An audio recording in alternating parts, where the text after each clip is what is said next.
Welcome to Lecture 6 on Management Practices in Agronomy, Part 4. This lecture is on the topic of fodder conversion and is part of the Aronomy 1 subject, which is offered in the agricultural degree at North Melbourne Institute of TAFE. Please visit our website www.nmit.edu.au for further information on this subject and the other educational packages that we offer. My name is Dr. Nikki Cooley. In order to complete your notes on this topic, you will need to watch parts 1 through to 4. In these parts you will be given an introduction to cropping management, some details about cropping management in Victoria, the management in grazing, and finally fodder conversion management. Fodder is a coarse kind of food which is grown especially for livestock and composed of entire plants or leaves and stalks of a cereal crop. Mechanical harvesting of forages to produce vegetative portions of plants, such as the hay or silo. In fodder conversion, the plant material is converted into livestock protein. So therefore, fodder conversion can be thought of as livestock converting fodder such as shrubs and grasses from the forest or crop residues and other fodder into manure through digestion. Silage is a high moisture foliage that is stored anaerobically, that means without air, in specialised storage containers that are called silos. On the slide you will see an image of a silo. When you are making silage, the process is called ensiling. The reason you require specialised storage is that it reduces the risk of rain or field respiration and leaf shattering. It is a storage structure that is needed permanently to exclude air and to prevent the entrance of water from rain or snow. The high content of the water in the silage when it's harvested is very important for the growth of beneficial bacteria and compaction to enable the exclusion of air. In silage, when it is stored, it undergoes a fermentation process. This fermentation process is converting sugars such as glucose into acids such as lactic acid. The concentration from lactic acid in a silo typically ranges from 5 to 10%. It is the lactic acid which enables a low pH environment. This inhibits the growth of fungi, bacteria and yeast in the foliage. It permanently maintains the foliage. There are various options for storage. There are pits, bunkers, and you can wrap the silage. Cut earlier in the season than hay. The pasture has more recovery time. There's a lower dry matter and often a higher quality. There is also an accompanying lower risk of weather damage.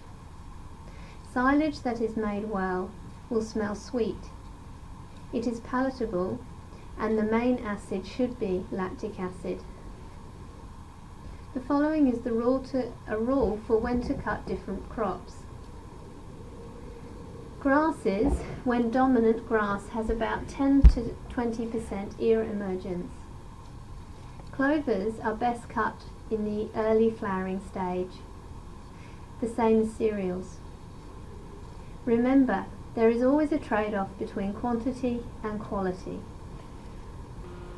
This graph illustrates the relationship between dry matter digestibility and production. What it is illustrating is that the digestibility and metabolic energy of the parent foliage declines as it matures. With young active green growth, you can get between 75 and 80% dry matter digestibility. As the crop matures and you get to elements as dry stalks, you can see this reduces from 50 to 55. As the dry matter digestibility is decreasing, so is the metabolic energy decreasing. Here is the second graph illustrating the effect of growth stage on yield, metabolic energy, content and crude protein of lucerne. I'd like you to spend some time studying this, as at first it may appear complicated, but once broken down into its elements is quite simple. Firstly, on the x-axis we have time shown as crop development. This is demonstrating pre-bud, budding, 10% flower and full flower. These are various stages of lucerne development. On the y-axis on the left-hand side you have crude protein as percent dry matter and metabolized energy. On the right-hand y-axis you have yield. What you will see is that the optimal yield is not often the optimal NE. Therefore, there is a period where a compromise on all of these parameters reaches a happy medium.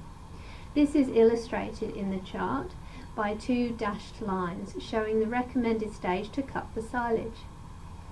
As you can see, you do not have optimal yields, but you do have reasonable metabolic energies and reasonable crude protein. The storage of silo can come in some instances with risk. This risk is associated with a gas poisoning. The image on the slide was produced by DuPont and gives a summary of the chemical reactions that occur when storage of silage goes wrong. You can get a build-up of nitrates from some crops such as corn, which can be toxic. Silo gas typically is a combination of nitrogen dioxide and carbon dioxide, and it forms within a few hours to 3 weeks after filling a silo or a silage bag. To help limit excess nitrates when harvesting, silage farmers should be aware that they should wait 3 to 5 days after rainfall before harvesting a crop. Ensure that someone is outside of the silo to help you if required. Fence off the silage area where possible and keep children and animals at a safe distance at all time. Cut the plant higher than normal to avoid excess nitrates stored in the stalk if risk of this gas poisoning is likely.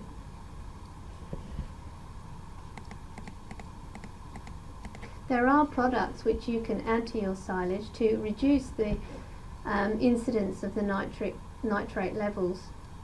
You must use extreme caution when working around silo within 3 weeks of harvest until the nitrous gases dissipate. Ensure that you ventilate the silo opening, the chuck door closest to the silo level before opening. Avoid puncturing silage bags and releasing gas where possible. If you are exposed to silage gas, seek medical attention as soon as you can.